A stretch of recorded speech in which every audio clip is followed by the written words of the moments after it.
Greetings, YouTube. Welcome back to the channel. Although I feel almost a little off saying the word greetings because that implies some kind of hope, some kind of excitement, some kind of positivity.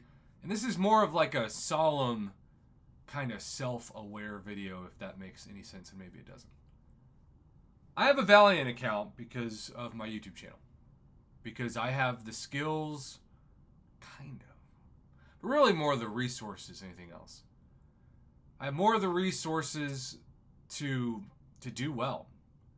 To actually use Unit Man to grind through content. And I think most notably to buy all of the whale holiday deals that get me from Paragon to Valiant. And to get my 6 stars, so many more to rank 5. And to be ascended, which is technically rank 6. Or my 7 stars to rank 2, heck, even to open 7 stars in the first place. That is not supposed to be a flex to start this video. It's just an acknowledgement that I cannot speak at all for the average player because I have a blessed perspective of having a YouTube channel for the last 6+ years. 6 years. Can you believe that? I can't believe it. To be able to play this game without actually having to spend money. Because the money that I spend is money that is generated from this channel, so it's kind of my my fun hobby spending money. Thanks to everything from generous donations that are actually cash based to even just watching, clicking, liking, commenting, you know, the usual YouTube rotation. But several people don't have that. I mean, most people don't. And I talk a lot about how I think most people watching this are either Paragon or Valiant, but I have no idea if that's true. For all I know, most people watching this could be Uncollected. Maybe Cavalier. Who knows? Maybe Conqueror. I don't know. So whenever I hear from average players, quote unquote, or people that think they're average players, that want me to talk about their perspective, I want to listen. And I want to learn. Because I have a lot to learn through listening. And that brings us to a forum post that I think is pretty powerful. It's from JJF, titled My Thoughts on the Game. It says, "Hi, I'm a long-term player and spender on the game. I have been feeling for a long time that the game is more and more becoming a pay-to-win game. And the new side event is just showing me that. Now, I covered this already on the channel, so I'm not going to waste time repeating myself, but it is interesting how what used to be free is now mostly free or sometimes free, but even the Summoner Appreciation event became the double track event where you got way more rewarded for spending money than you would not, but of course, at least it was $10 a month to get a, depending on your progression, 7-star Morbius. I'm an average to above average player. I cleared 1 path in Necropolis, but I'm still feeling that the new events are way too difficult for the average player. Even the rewards are lacking when it comes to daily login rewards. Paragon needs the Valiant Crystal, and Thronebreaker needs the Paragon Crystal, and so on to get to the next progression title. I feel that you, Kabam, you're out of touch with the community and the lower level or average players, and what we need to grow. I'd like to hear a reply from you on this. Sincerely, Mr. Fluffy, or if you'd like to call him something else, JJF. Now, I've said this before, even this week, and I'll say it again. If everybody became a free-to-play player of this game, this company would probably be dead in a month. Who knows how much cash reserves they have on hand, when they know. So the solution isn't to just stop spending altogether for everybody, but it is to only buy things that benefit the player, not just Kabam.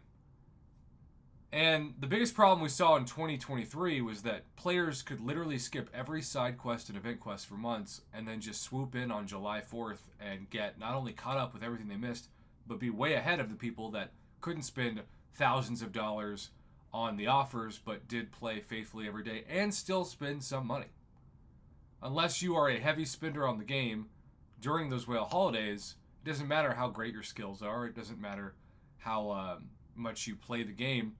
You're going to have a roster that's worse in Battlegrounds, in Alliance War, of people who play the game less but have more money in their pocket.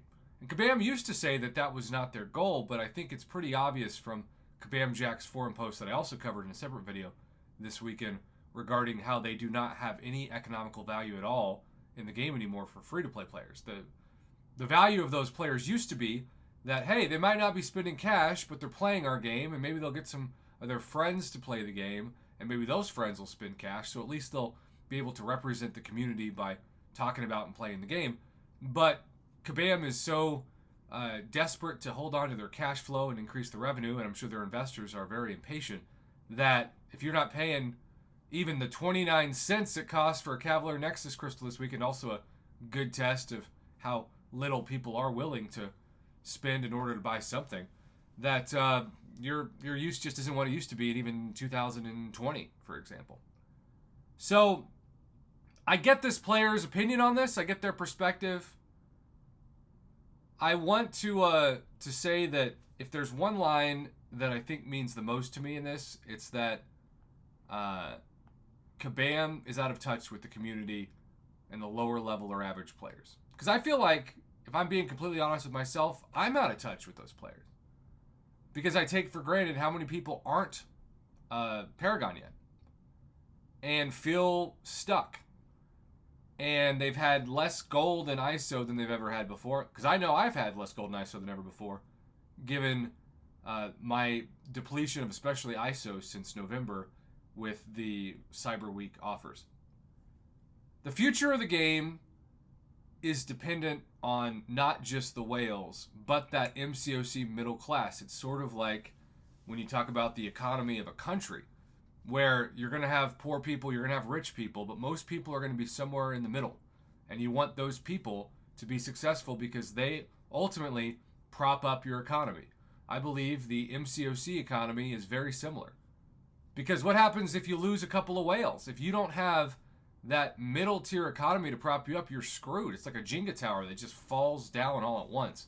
And Kabam's done a good job of getting people to pay more every month, from the unit card to the Black ISO Store subscription to daily specials and everything in between.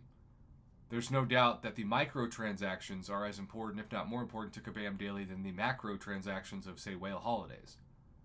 But I also think it's true that the game is stale. The game is stale, especially to people who are stuck. And until you give Paragon players a faster route than exploring Necropolis to become Valiant, they're just going to keep getting more frustrated.